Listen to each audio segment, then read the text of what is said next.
గుండె నిండా గుడిగంటల్లో ఏం జరగబోతుందో ఈరోజు ఈ వీడియోలో తెలుసుకుందాం.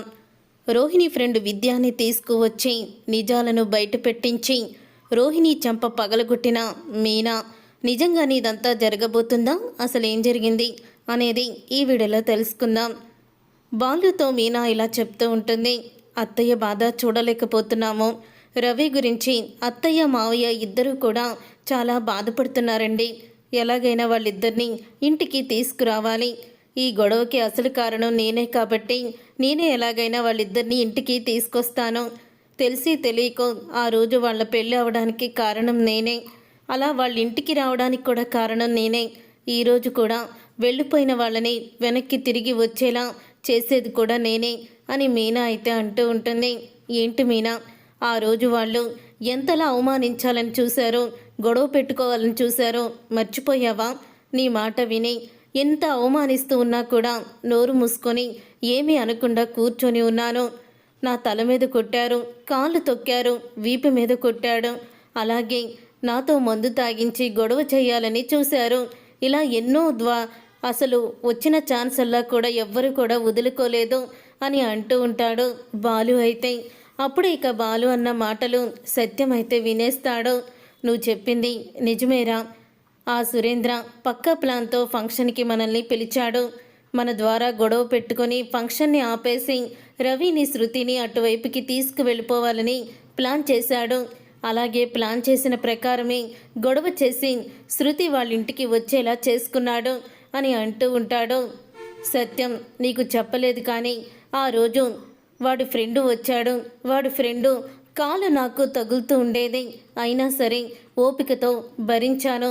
నన్ను హేళన చేసి మాట్లాడేవాడు, సహించాను అని అంటూ చెప్తూ ఉంటే ఆ మాట విని ఒక్కసారి షాక్ అయిపోతూ ఉంటాడు బాలు. ఏంటి నాన్న, ఇంత అవమానాన్ని ఎలా తట్టుకున్నావో, ఇంత అవమానిస్తూ ఉంటే ఎలా ఓర్చుకున్నావో అని అడుగుతూ ఉంటాడు బాలు. ఏం చేద్దాంరా, శృతి రవి గురించి తప్పలేదు. రవి శృతి ఇద్దరు కూడా ఎంతో ప్రేమించి పెళ్లి చేసుకున్నారు. ప్రేమించి పెళ్లి చేసుకొని వాళ్ళిద్దరూ ఒకరంటే ఒకరు ప్రాణంగా ఉన్నారు. అందుకని వాళ్ళని బాధ పెట్టడం కన్నా నేనెందుకు తగ్గి ఉంటే ఏముందిలే అని నేనే తగ్గాను అని అంటూ ఉంటే అప్పుడే ఇక ఆ మాట విని చెప్తూ ఉంటాడు బాలు. నేనెంత సహనంతో ఉన్నానో నువ్వు అంతకీ 100 రెట్లు సహనంతో ఉన్నావన్నమాట. కానీ మనం ఎంత సహనంగా ఉన్నా వాడు చెయ్యాల్సింది చేసేసాడు. గొడవ చేసి ఫంక్షన్లో ఆ గొడవని ఎక్కువ చేసి ఫంక్షన్ ఆగిపోయేలా చెయ్యాలి అని అనుకున్నాడు. తన కూతుర్ని తన ఇంటికి రప్పించుకున్నాడు అని అంటూ ఉంటాడు బాలు. అప్పుడే సత్యమైతే రే, వాళ్ళిద్దరూ చిన్నపిల్లలేమీ కాదు. ఏదో ఒక రోజున రవి శృతి ఇద్దరూ కూడా అర్థం చేసుకొని ఇంటికి వస్తారు. కానీ మీరు మాత్రం ఆ ఇంటికి వెళ్ళడం మాత్రం చెయ్యొద్దు. నలుగురిలో నవ్వుల పాలు చేయాలనుకున్న సురేంద్ర 4 గోడల మధ్య అంతకన్నా దారుణంగా అవమానిస్తాడు. ముఖ్యంగా మీనా, నువ్వు వాళ్ళ ఇంటికైతే వెళ్ళొద్దు అని అంటూ ఉంటాడు సత్యం. అది కాదు మావయ్య, మన శృతి రవి గురించైనా వెళ్ళాలి కదా. రవి శృతి ఇంటికి రావాలి. అప్పుడే అత్తయ్యకి కొంచెం ప్రాణం కుదుట పడుతుంది. చూస్తూనే ఉన్నారు కదా రవి కోసం ఎంత పరితపించిపోతుందో అత్తయ్య. అలాగే మీరు కూడా రాత్రి చాలా బాధపడుతూ నేను చూశాను అని అంటూ చెప్తూ ఉంటుంది మీనా. అయితే ఇక మీనా అలా చెప్పంగానే, చూడమ్మా మీనా, వాళ్ళ నాన్న ఎలాంటి వాడో శృతికి తెలుసు. అలాగే బాలుకి కోపం ఎక్కువని, వాడు కారణం లేకుండా ఎవరి మీద చేయి చేసుకోవడానికి కూడా తెలుసు. మరి అల్లే రవికి తెలుసు. ఇన్ని విషయాలు తెలిసిన వాళ్ళిద్దరూ ఎందుకు అర్థం చేసుకోలేరు? మీ అత్తయ్య మాటలు అలాగే ఉంటాయి. కొన్ని రోజులకి తను మర్చిపోతుంది. తరువాత రవి శృతి అంతలో వచ్చేస్తారు. ఆ నమ్మకం నాకుంది అని సత్యమైతే అంటూ ఉంటాడు. అప్పుడు ఇక సత్యం అలా అంటూ ఉండగా బాలు అయితే, విన్నావు కదా మా నాన్న చెప్పింది, నువ్వు మాత్రం వాళ్ళ ఇంటికి వెళ్ళొద్దు. వాళ్ళు ఏదో ఒక రకంగా మళ్ళీ అవమానించడానికే చూస్తారు అని అంటూ ఉంటే అప్పుడే మీనా అయితే వెళ్ళననే చెప్తుంది. ఇక ఇంతలో మీనా మాత్రం టెర్రస్ మీదకి వెళ్ళి రవికి ఫోన్ చేస్తుంది. ఎక్కడున్నావు రవి అని అడుగుతూ ఉంటే, నేను శృతి వాళ్ళ ఇంట్లోనే ఉన్నాను వదినా అని అంటూ ఉంటాడు రవి. అయితే అప్పుడే ఇక మీనా ఇలా అంటూ ఉంటుంది, ఎందుకు రవి అబద్ధం చెప్తున్నావు? నువ్వు నిజంగానే ఇంట్లోనే ఉన్నావా అని అడుగుతూ ఉంటుంది మీనా. అదేంటి వదినా, నీకెందుకు ఆ అనుమానం వచ్చింది అని అంటూ ఉంటాడు రవి. అయితే అప్పుడే ఇక మీనా అయితే నాకెందుకో నీ మాటల్లో అలాగే అనిపిస్తుంది. ఎందుకంటే నువ్వు మీ అత్తగారింటికాడ ఉండలేవు, అలాగని శృతి లేకుండా మీ ఇంటికి కూడా రాలేవు. మరి అలాంటప్పుడు నువ్వెక్కడుంటావు? రెస్టారెంట్లోనే కదా అని అంటూ ఉంటుంది మీనా. వదిన, అన్నయ్య మా మావయ్య మీద చేయి చేసుకోకుండా ఉండాల్సింది అని అంటూ ఉంటే, చూడు రవి, అక్కడ జరిగింది మొత్తం కూడా నీకు నేను పూసగుచ్చినట్టు చెప్తాను. ఎందుకంటే అప్పటి వరకు కూడా నేను చెప్పిన మాట విని ఆయనకి ఎంత అవమానం జరిగినా కూడా అలాగే నోరెత్తకుండా కోపం తెచ్చుకోకుండా ఎంతో సహనాన్ని ఓర్చుకున్నారు, భరించారు. తర్వాతే తెలిసింది మావయ్యకి కూడా జరిగిన అవమానం. అవన్నీ కూడా నీతో చెప్తాను, విను అని అంటూ మీనా అయితే ఫంక్షన్లో జరిగిందంతా కూడా ఒక్కొక్కటిగా సత్యానికి, బాలుకి జరిగిన అవమానం, అలాగే తనను దొంగ అని సురేంద్ర అన్న మాటలు, తన పుట్టింటి గురించి అన్న మాటలు అన్నీ కూడా చెప్తుంది మీనా అయితే. అప్పుడే అవన్నీ విని రవి అయితే షాక్ అయిపోతూ ఉంటాడు. ఆ సమయంలో నేను శృతి బయటికి ఫోటోలు దిగడానికి వెళ్ళాను వదినా. కానీ అదే నేను కనుక ఉండుంటే అప్పుడు మా మామయ్య సంగతి చెప్పేవాడిని అని అంటూ ఉంటే, ఇంత జరుగుతుంది అయినా సరే శృతి మాత్రం వాళ్ళ నాన్న కొట్టింది, నేను చెప్పేది ఏమీ కూడా తను వినే పరిస్థితిలో లేదొదినా అని అంటూ ఉంటాడు రవి. అయితే చూడు రవి, శృతిది చిన్నపిల్లల మనస్తత్వం. తను చెయ్యొద్దన్న పని చేస్తానంటుంది. తన గురించి తెలిసిందే కదా. ఒక 2-3 రోజులు తను అలాగే దిగులుగా ఉంటుంది. తర్వాత తను మొత్తం కూడా మర్చిపోతుంది. తనతో ఎలా మాట్లాడాలో, ఇంటికి ఎలా తీసుకురావాలో నాకు బాగా తెలుసు. అందుకే తనని ఎలాగ నేను చెప్పి తీసుకురావాలో నాకు అర్థమైంది. కాబట్టి నువ్వు కూడా అర్థం చేసుకుంటావని, నిజాలు తెలుసుకొని అపార్థం చేసుకోవని చెప్తున్నాను. నువ్వు ఇప్పుడు చేయవలసింది ఏంటో తెలుసా? మీ అమ్మకి, నాన్నకి ముందు ఫోన్ చెయ్యి. నేను శాశ్వతంగా అక్కడ ఇల్లరికం ఉండను, మన ఇంటికి వచ్చేస్తాను నాన్న, అమ్మ అని వాళ్ళిద్దరికి నువ్వు ఫోన్ చేస్తే వాళ్ళు కొంచెం కుదుట పడతారు. మావయ్య కూడా చాలా దిగులు పెట్టుకున్నారు.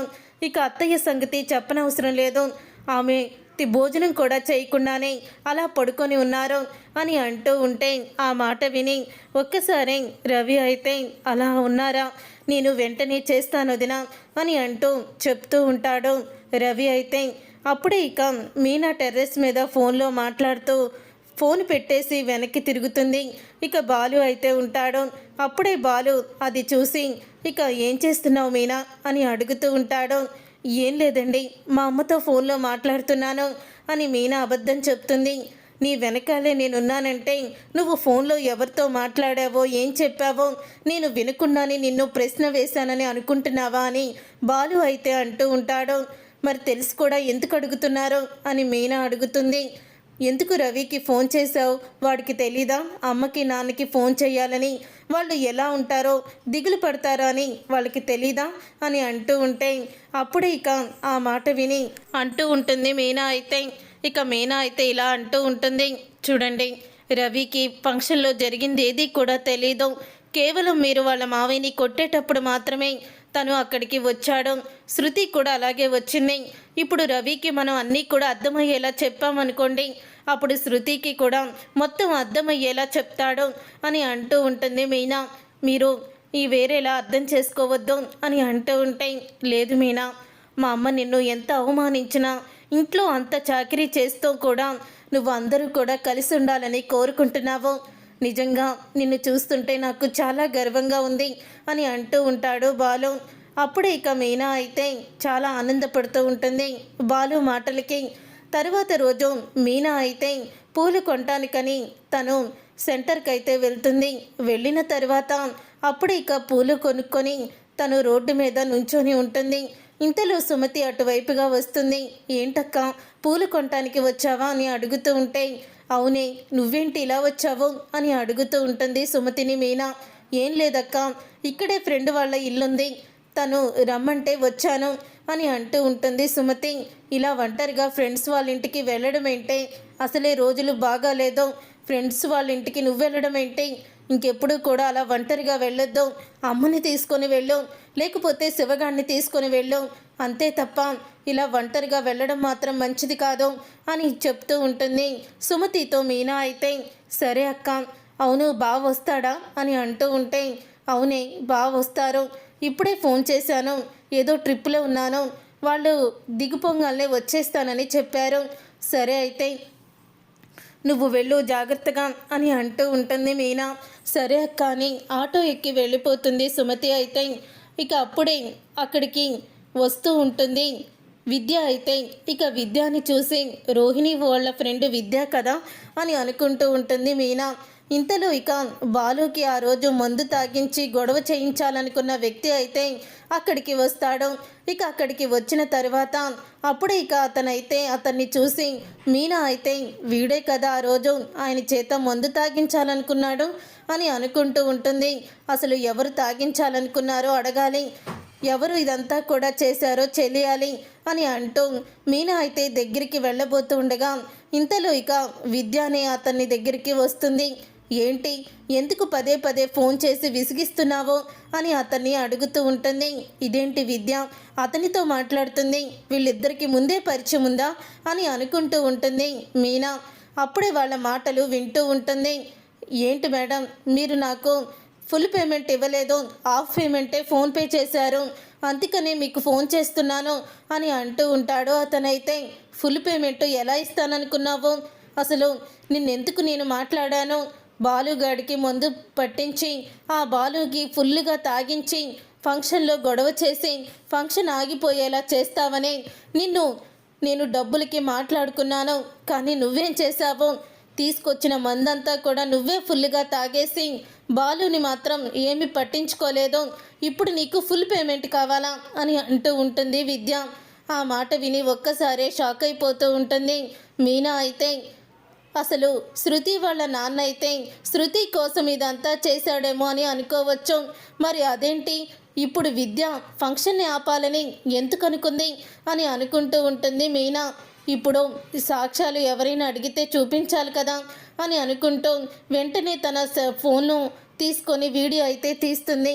ఆ వీడియో తీసిన తర్వాత అప్పుడే మేడం, మీరు ఫంక్షన్ ఆపడానికి నాకు డబ్బులు ఇచ్చి రమ్మని చెప్పారు, కానీ ఆ బాలు తన భార్యకి మాట ఇచ్చాను, నేను తాగనని కరాఖండిగా ఆ రోజు చెప్పేశాడు, నన్ను మాటల్లో పెట్టి నేనే మందు తాగేలా చేశాడు, దానికి నన్నేం చేయమంటారు, నేనంతా కూడా కరెక్ట్గానే చేశాను, నాకు ఫుల్ పేమెంట్ కావాల్సిందే అని అతనైతే గొడవ చేస్తాడు. అప్పుడు ఇక విద్య అయితే నీలాంటి వాడిని ఇంకోసారి పిలవకూడదు అని అంటూ డబ్బులైతే ఇస్తుంది. ఇక డబ్బులు ఇవ్వడం మొత్తం కూడా ఫోన్లో రికార్డ్ అయిపోతుంది వీడియోలో. అప్పుడే ఇక మీనా అయితే విద్య దగ్గరికి వెళ్ళబోతుండగా బాలు అయితే వస్తాడు. ఇక బాలు వచ్చిన తర్వాత అప్పుడే వీడియోని బాలుకి చూపిస్తుంది. ఇక బాలుకి చూపించి అంటూ ఉంటుంది, ఆ రోజు ఫంక్షన్ని ఆపాలని అతని చేత మీకు మందు పట్టించాలని చూసింది విద్య, అసలు ఫంక్షన్ ఆపాలని తనకేం అవసరం అని అంటూ ఉంటుంది మీనా.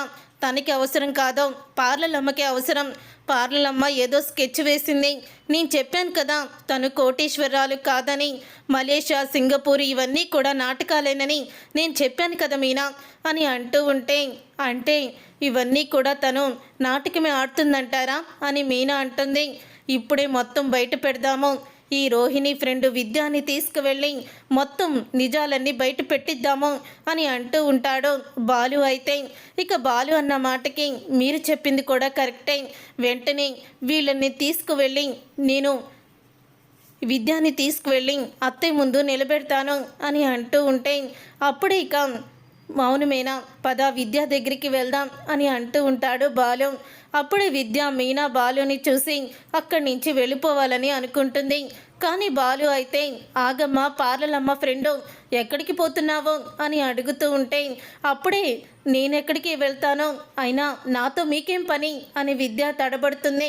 మమ్మల్ని చూసి నువ్వు పారిపోతుండగా, మమ్మల్ని చూసి నువ్వు మాటలు తడబడుతుంటేనే అర్థమైపోతుంది మా విషయంలో నువ్వేదో తప్పు చేశావని అని అంటూ ఉంటాడు బాలు.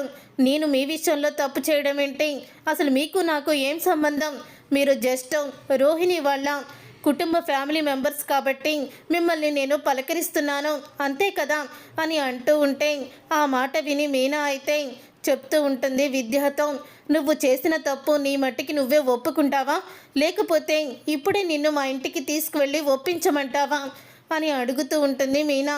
నేనేం తప్పు చేశాను, నేనేమన్నా తప్పు చేశానని నీ దగ్గర ఏమన్నా ఆధారాలున్నాయా అని అడుగుతూ ఉంటుంది విద్య మీనాని. ఆ రోజు మా ఆయనకి ఫుల్గా మందు కొట్టించి ఫంక్షన్ని ఆపేలా చెయ్యాలని నువ్వు ప్లాన్ చేసావు కదా అని అడుగుతూ ఉంటుంది మీనా. అది విని ఒక్కసారి విద్య షాక్ అయిపోతూ ఉంటుంది. అసలు ఏం మాట్లాడుతున్నావు నువ్వు, నేను ఫంక్షన్ని ఆపడానికి బాలు చేత మందెందుకు తాగిస్తాను అని అడుగుతూ ఉంటుంది విద్య. నాకేం అవసరం అని అనగానే, సరే నీకేం అవసరం లేదా అని వీడియోని చూపిస్తుంది. ఇక ఆ వీడియోని చూసి ఒక్కసారి విద్య షాక్ అయిపోతూ ఉంటుంది. మరి ఇది నువ్వు కాదా, సేమ్ డ్రెస్ సేమ్ ప్లేస్ అని అంటూ ఉంటుంది మీనా. అప్పుడే ఇక విద్య అయితే అది అని తడబడుతూ ఉంటే, నువ్వు నిజం చెప్పాల్సింది ఇక్కడ కాదు పద అని బాలు అయితే మీనాని విద్యాని చెయ్యి పట్టుకొని తీసుకురా అని అంటూ ఉంటాడు. అప్పుడే ఇక రోహిణి, ఈరోజు నువ్వు అయిపోయావే అని అనుకుంటూ ఉంటుంది విద్య మనసులో. అప్పుడే విద్య అయితే ఏదో మెసేజ్ చేయబోతుంటుంది రోహిణికి. అప్పుడే ఇక మీనా తన చేతిలో ఫోన్ తీసుకో అని బాలు అయితే అంటాడు.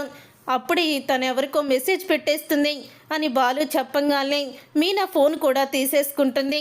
అప్పుడే విద్యాని తీసుకొని బాలు మీనా ఇంటికైతే వస్తారు. ఇంటికి వచ్చిన తర్వాత పార్లలమ్మ అని గట్టిగా పిలుస్తాడు బాలు. అప్పుడే ప్రభావతి, ఏమైందిరా పొద్దున్నే రోహిణి మీద పడ్డావు అని అడుగుతూ ఉంటుంది. ప్రభావతి, ఎందుకు పడ్డానో నువ్వు పిలు నీ కోడల్ని అని అంటూ ఉంటాడు బాలు. ఏం జరిగిందిరా అని అంటూ ఉంటే, అందరినీ రానివ్వండి మావయ్య, మేమే చెప్తాం కదా అని అంటూ ఉంటుంది మీనా.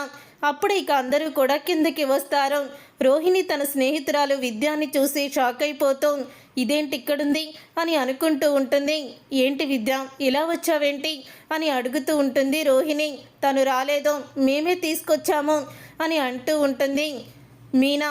నువ్వు తీసుకొచ్చావా, ఎందుకు అని అనగానే, నీ ఫ్రెండ్ చేసిన నిర్వాకం అందరికీ తెలియాలని తీసుకొచ్చాను అని మీనా అనగానే రోహిణి షాక్ అయిపోతూ ఉంటుంది. అత్తయ్య, ఆ రోజు ఫంక్షన్ని ఆపేయాలను ఈ విద్య ఒక అతనికి డబ్బులు ఇచ్చి ఆయనకి బాగా మందు పట్టించి గొడవ చేసి ఫంక్షన్ ఆపాలని ప్లాన్ చేసింది. చూడండి ఈ వీడియో అని వీడియోని చూపిస్తుంది. ఇక ఆ వీడియోని చూసి ఒక్కసారి రోహిణి అందరూ కూడా షాక్ అయిపోతూ ఉంటారు. అప్పుడే ప్రభావతి అయితే విద్య దగ్గరికి వచ్చి, ఎందుకు నువ్వు ఫంక్షన్ని ఆపాలనుకున్నావో, ఎందుకు బాలుకి మందు పట్టించమని మనిషిని మరీ పెట్టావో, అసలు నీ చేతి ఇదంతా చేయించింది ఎవరో చెప్పు అని అడుగుతూ ఉంటుంది ప్రభావతి. అది అని తడబడుతూ ఉంటుంది విద్య. చెప్పొద్దు అని రోహిణి సైగ చేస్తూ ఉంటుంది. కానీ మహంకాళిలా మారిపోతుంది ప్రభావతి. అయితే సాఫ్ట్గా ఉన్న ప్రభావతిని చూసావో, కోపంగా ఉన్న ప్రభావతిని నువ్వు చూడలేదు కదా అని విద్య చంప పగలగొడుతుంది ప్రభావతి.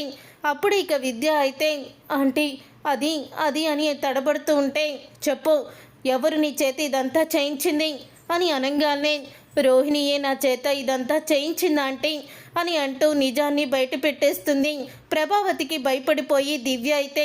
అప్పుడు ఇక ప్రభావతి అయితే ఒక్కసారి రోహిణి వంక షాక్ అయిపోయి చూస్తూ ఉంటుంది. అప్పుడు ఇక రోహిణి దగ్గరికి వెళ్ళి, చెప్పు ఫంక్షన్ని ఎందుకు ఆపేయాలని చూసావో, డబ్బులిచ్చి మనిషిని ఎందుకు పెట్టించాలనుకున్నావు అని అడుగుతూ ఉంటే, అప్పుడే ఇక ఆ మాట విని రోహిణి అయితే తడబడుతూ ఉంటుంది.